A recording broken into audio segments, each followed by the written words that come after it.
Hello नमस्कार मित्रों। आइए एक बार फिर से आप सभी का स्वागत है हमारे यूट्यूब चैनल पर। हर रोज की तरह आज भी एक छोटा सा वीडियो लेकर के आए class 12th physics chapter second, जिसमें आज का टॉपिक आपका रहने वाला संधारित्र और संधारित्र के जो सिद्धांत हैं उनको पढ़ने वाले हैं। इससे पहले आपने जो वीडियो देखा होगा जिसमें आपने दो चालकों के संयोजन से ऊर्जा का ह्रास, उसके सूत्र का निगमन, और उससे पहले जो आपका वीडियो है उसमें दो चालकों के संयोजन से आपका जो विभव होता था उभयनिष्ठ विभव, वो इसके बाद आपका ये आज का टॉपिक नेक्स्ट रहने वाला है संधारित्र क्या होता है और संधारित्र का सिद्धांत पढ़ेंगे हम इस वीडियो में। और वीडियो को शुरू करने से पहले छोटी सी रिक्वेस्ट है आपसे, यदि आप चैनल पर नए हैं तो चैनल को सब्सक्राइब कर लीजिए और अगर पहले से जुड़े हुए हैं तो वीडियो को शेयर करें। चलिए आइए वीडियो को शुरू करते हैं और आगे बढ़ते हैं। पहले संधारित्र की परिभाषा के बारे में थोड़ा सा पढ़ते हैं। परिभाषा कैसे होती है, कैसे लिखना होता है परिभाषा, उसको ध्यान रखेंगे, ठीक है। उसके बाद आगे सिद्धांत पे बात करेंगे। देखिए संधारित्र की जो परिभाषा है उसको अगर सिंपल लैंग्वेज में समझें तो क्या होता है कि संधारित्र एक ऐसा संयोजन होता है जिसके द्वारा क्या करते हैं, चालक के आधार में परिवर्तन किए बिना, चालक के आधार में परिवर्तन किए बिना उसमें जितनी पर्याप्त मात्रा में जो आपकी धारिता प्राप्त की जा सकती है उससे अधिक प्राप्त किया जा सकता है। ठीक है, क्या कि ये एक ऐसा संयोजन है जिसमें चालक के आधार में परिवर्तन किए बिना पर्याप्त मात्रा से अधिक मात्रा में आपकी धारा प्राप्त की जा सकती है, धारिता प्राप्त की जा सकती है। ये इसकी सिंपल सी लैंग्वेज है। भाई आप इसको लिखेंगे कैसे उसको देख लेंगे, बस आगे बढ़ते हैं। उसके बाद देखिए यह एक ऐसा संयोजन है जिसके द्वारा किसी चालक के आधार में परिवर्तन किए बिना उस पर पर्याप्त मात्रा से अधिक आवेश संचित किया जा सकता है। अब पर्याप्त मात्रा में आवेश अधिक संचित हो जाएगा तो इसका मतलब क्या है, धारिता बढ़ाई जा सकती है। ठीक है, तो इसका अर्थात मतलब ये क्या है कि धारिता बढ़ाई जा सकती है। तो परिभाषा ध्यान रखेंगे, क्या एक ऐसा संयोजन जिसके द्वारा किसी चालक के आधार में परिवर्तन किए बिना उस पर पर्याप्त मात्रा से अधिक आवेश को संचित किया जा सकता है। ठीक है, और इसका संचित करने का मतलब क्या है कि उसमें धारिता की मात्रा को बढ़ाया जा सकता है, मतलब धारिता को पर्याप्त मात्रा से अधिक मात्रा में प्राप्त किया जा सकता है। ये इसकी सिंपल सी लैंग्वेज है। इसका आपका फार्मूला जो होता है, फार्मूले को देखेंगे कैसे लिखेंगे। फार्मूला सरल सा होता है। यदि आप यहाँ पे मान लें, क्या माना चालक को दिया गया आवेश Q है और इसमें जो आधार में परिवर्तन हुआ वो, और उसके बाद धारिता निकालनी है आपकी। ठीक है, तो इसमें क्या करना है, जो आपका विभव होगा, विभव को मान लेंगे B है विभव, या आवेश को दिया गया आवेश चालक को दिया गया आवेश B Q हो और इसमें विभव आपका B हो तो धारिता C बराबर Q/V आपका फार्मूला हो जाता है। ठीक है, तो इसे आप नोट कर लेंगे। इसको नोट कर सकते हैं क्या कि जो आपकी धारिता होगी वो आपका C बराबर Q/V फार्मूला होती है। उससे पहले आप इस डेफिनेशन को आप नोट कर लें। उसके बाद आप इसमें सिंपल सी एक लाइन लिखेंगे, क्या माना, इसमें लिखेंगे क्या माना चालक का आवेश Q और विभव B हो तो धारिता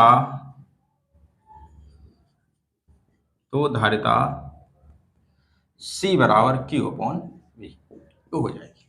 ठीक है, क्योंकि इसका मात्रक आप यहां से निकालेंगे तो आपका कूलाम प्रति वोल्ट हो जाएगा, कूलाम प्रति वोल्ट हो जाएगा। ठीक है, इसके अलावा एक होता है फैराड, एक मात्रक होता है इसका फैराड, वो भी ध्यान रखेंगे आप इसको। ठीक है, तो ये आपका जो धारिता का फार्मूला है वो निकल करके आ जाएगा, मात्रक हो जाए, और ये इसकी जो है अन्य मात्रक जो है फैराड इसको बोला जाता है, उसको यूज करते हैं तो वो हो जाएगा। ठीक है, इसके बाद इसकी विमा निकालने का तरीका आपको पता है। यहीं से आप जो है आवेश की जो विमा होगी वो और वोल्ट की विमा होगी उसको आसानी से निकाल सकते हैं। ठीक है, अगर नहीं पता है आपको, निकालना नहीं आता है अगर आपको विमा, तो आप हमारे चैनल पे जाइए और उस पर विमा निकालने का एक वीडियो पड़ा हुआ है, कैसे सीखें उसमें। ठीक है, उसको सर्च करें, आपको वीडियो मिल जाएगा, आप वहां से विमा निकालना आसानी से सीख सकते हैं। उसके बाद आप अपना काम आगे बढ़ा सकते हैं, क्योंकि विमा आपको लगभग हर जगह पर यूज करनी है इसमें, तो उसको निकालना बहुत जरूरी है, तो उसको जरूर देख लें और सीख लें। चलिए आइए अब आगे बात करते हैं संधारित्र का जो सिद्धांत है उस पर बात करते हैं। संधारित्र का सिद्धांत जो है उस पर बात करते हैं। देखिए संधारित्र का सिद्धांत जो है वो क्या है कि इस सिद्धांत जो होता है, संधारित्र का जो सिद्धांत है, वो आपका इस प्रकार जो है आधारित है कि जब किसी आवेश को, जो आवेश जो होता है उसे आवेशित चालक के पास, जैसे कोई एक आवेशित चालक है उसको रखा गया, उसके बाद उसी के पास एक दूसरा आवेशित चालक रख दिया जाए, तो होता यूं है कि उसका विभव, जो पहले वाला आवेशित चालक है वो उसका जो है विभव जो है कम हो जाता है अगर दूसरे आवेशित चालक को रखते थे तो। और वही दूसरा जो आवेशित चालक आपने रखा हुआ उसको अगर भू संपर्कित कर देते हैं, मतलब पृथ्वी से जोड़ देते हैं, अर्थिंग कर देते हैं उसकी, तो उसका जो विभव होगा और भी कम हो जाता है। ये आपका सिंपल इसका फंडा है, आपका सिद्धांत जो है, सिद्धांत पे जिस पे कार्य करता है उस पर। चलिए आइए इसको रफ करते हैं और आपके बाद संधारित्र का जो सिद्धांत है उस पर बात करते हैं, फिर उसके बाद उसका वहां से सूत्र कैसे निकालना है फिर आगे बढ़ेंगे इस पे, ठीक है। चलिए इसको रफ करते हैं।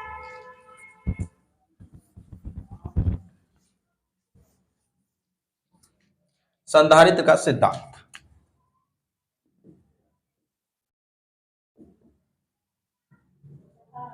देखिए जैसा अभी हमने बताया आपको संधारित्र का सिद्धांत क्या होता है।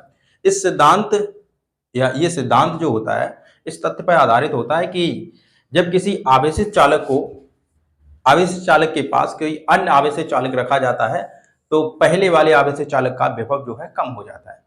यदि दूसरे वाले आवेशित चालक को पृथ्वी से जोड़ दें तो उसका विभव और भी कम हो जाता है। बस ये सिंपल सी इसकी परिभाषा है। तो भाई आप नोट करेंगे भाई क्या इसमें, यदि या ऐसे लिखें, यह सिद्धांत, ये है सिद्धांत इस तथ्य या बात पर निर्भर करता है, पर निर्भर करता है कि जब किसी आवेशित चालक को चालक के पास कोई दूसरा आवेशित चालक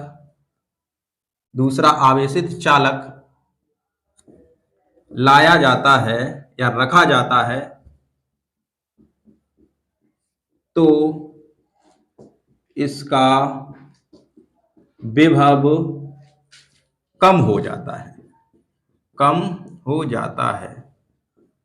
यदि क्या होगा, विभव कम हो जाएगा। अब क्या होगा, जो चालक आपने ला के रखा है उसको क्या कर दे, भू संपर्कित कर दे, तो उसका विभव और भी कम हो जाएगा। तो यहां लिखेंगे यदि आवेशित चालक, ठीक है, हमने चालक लिखा से चालक को भू संपर्कित कर दें,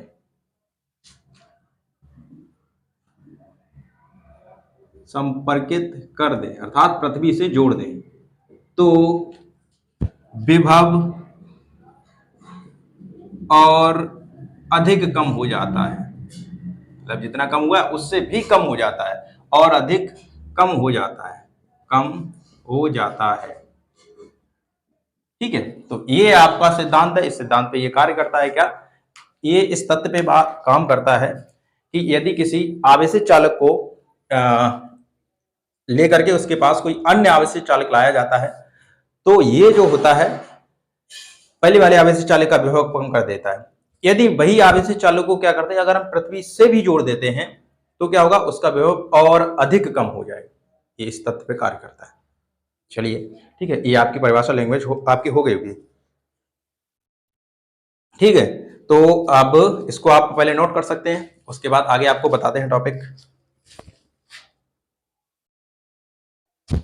ठीक है, फिर क्या करते हैं, जब आवेशित चालक आपका जो विभव होता है कम हो जाएगा, विभव जब कम हो जाएगा तो इसका मतलब है धारिता में वृद्धि हो जाएगी। तो नीचे आप लिख सकते हैं कि आवेशित अर्थात आवेशित चालक की धारिता में वृद्धि होती है। इसमें एक लाइन और नोट करेंगे, अर्थात आवेशित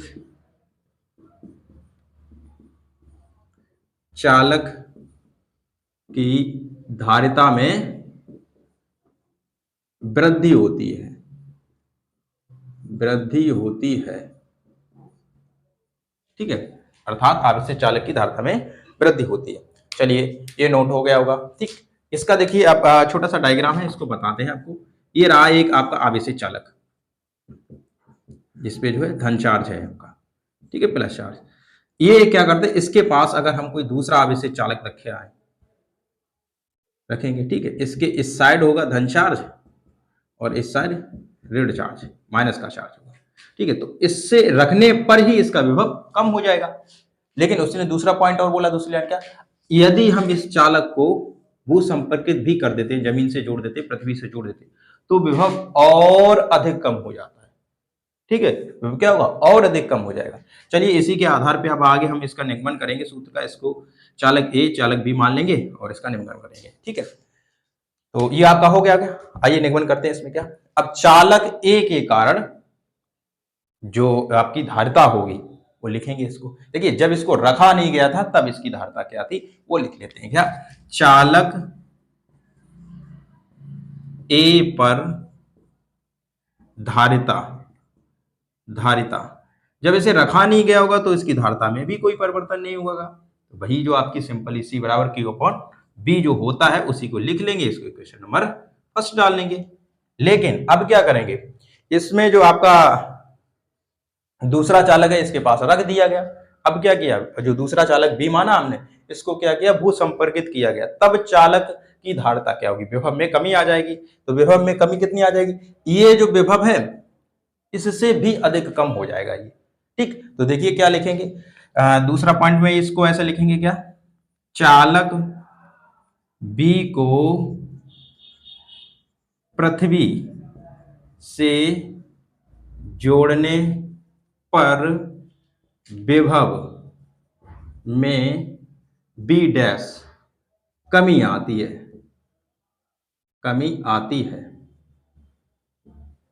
ठीक है। इसको लिखने के बी डैश कमी आती है। बी डैश का मतलब क्या है कि विभव को बी डैश मान लिया, इसको बी माना, इसको बी डैश मान लिया, कमी आती, कमी आएगी तो यहाँ माइनस चिन्ह इसका यूज करेंगे, ठीक है। तब धारिता क्या हो जाएगी, तब C बराबर Q अपॉन, यहां लिखेंगे B माइनस बी डैश, ये लिखा जाएगा। क्या, पहले विभव जो था वो और कमी जितनी आई है वो, तो इसको निकाल देंगे कमी, ठीक है। इक्वेशन नंबर इसको सेकंड डाल लेंगे। चलिए इसको डाल लीजिए, फिर इसके बाद इसको सॉल्व करते हैं। और हाँ, अगर आप इसका स्क्रीनशॉट लेना चाहें तो ले लें स्क्रीनशॉट का, ठीक है। हो गया होगा स्क्रीनशॉट। चलिए आइए इसको रफ करते हैं और आगे इसको सॉल्व करते हैं। क्या करना है, इक्वेशन नंबर फर्स्ट और सेकंड के साथ, ठीक है। चलिए देखिए, हाँ इसमें थोड़ा सा पीछे जो हमने समीकरण बिगाड़ दिया उसको थोड़ा सा ये कर लेना, जो कि क्वेश्चन नंबर आपने सेकंड लिखा हुआ है उसमें यहाँ पर डैश कर लेना, क्योंकि दोनों को सेम नहीं लिखना है, परिवर्तन के बाद है तो थोड़ा डिफरेंस दिखाना है, इसलिए लिख देंगे। अब देखिए क्या करेंगे, आगे क्या करना है आप देखेंगे। अब हम क्या करेंगे, इन इक्वेशनों को सॉल्व करेंगे। लिखेंगे क्या, समीकरण 2 में समीकरण 1 का भाग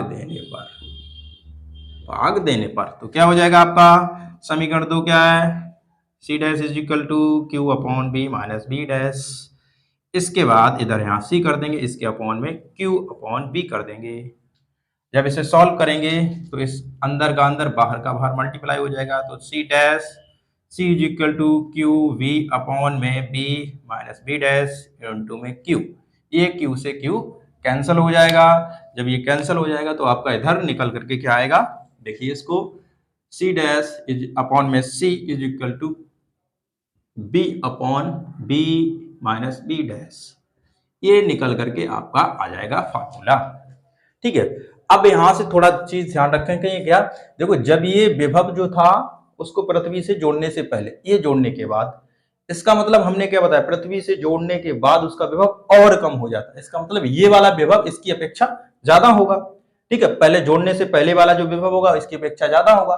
तो आप इसे क्या लिख सकते हैं, B इज इक्वल टू, या B इज greater than B minus B dash, इससे अधिक है आपका, ठीक है, B का मान, ठीक, ये इससे अधिक है, इसको ध्यान रखेंगे आप, ठीक। जब ये इससे अधिक है तो आप इसको क्या, ये लिख सकते हैं, क्या ये लिख सकते हैं कि B अपॉन में B माइनस बी डैश, इसको उठा करके इधर लाए तो उधर क्या रह गया होगा, 1, उधर क्या एक रह जाएगा, इसको जब आप इधर लेके आएंगे तो बराबर में कुछ नहीं, तो एक तो रहेगा ना।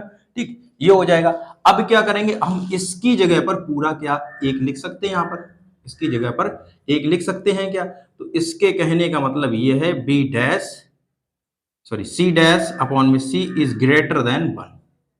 इसका मान जो होगा इसके बराबर होगा, इसके बराबर होगा, सॉरी इससे ज्यादा होगा, जो धारिता है उसका मान आपका एक इसके मान से ज्यादा होगा। तो यहां से निष्कर्ष ये निकल करके आता है C dash is greater than C. कहने का मतलब ये है कि धारिता जो होगी आपकी, धारिता बाद वाली धारिता जो होगी वो पहले वाली धारिता के मान से अधिक होगी।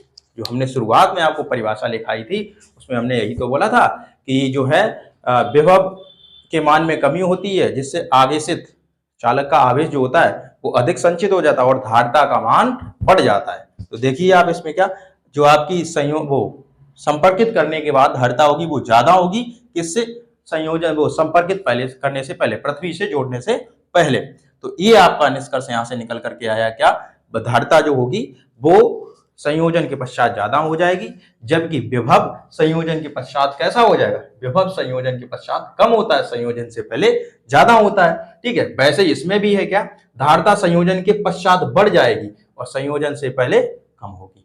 ठीक है, तो ये आपका डेरिवेशन जो संयोजन के पश्चात या फिर संधारित्र जो था, संधारित्र का सिद्धांत जो था, उसके बाद संयोजन के पश्चात उसमें धारिता पर क्या प्रभाव पड़ता है, विभव पर क्या प्रभाव पड़ता है, और इसके साथ साथ आवेश कैसे संचित होते हैं। मेन टॉपिक आपका भाई संधारित्र की परिभाषा और संधारित्र का सिद्धांत, ये आज का टॉपिक था आपका। हम आशा करते हैं आपको ये टॉपिक समझ में आया होगा, अच्छे से समझ में आया होगा। अगर समझ में आया, अच्छा लगा वीडियो तो लाइक कीजिए और कुछ कमेंट भी किया करें, चैनल को सब्सक्राइब जरूर कर लें और अपने जितने भी आपके सहपाठी हैं या आप जिसे भी संपर्कित हैं सोशल मीडिया के माध्यम से उसको ये शेयर करें। चलिए फिलहाल आज के लिए इतना ही और मिलते हैं एक नए टॉपिक के साथ नए वीडियो में। तब तक के लिए धन्यवाद।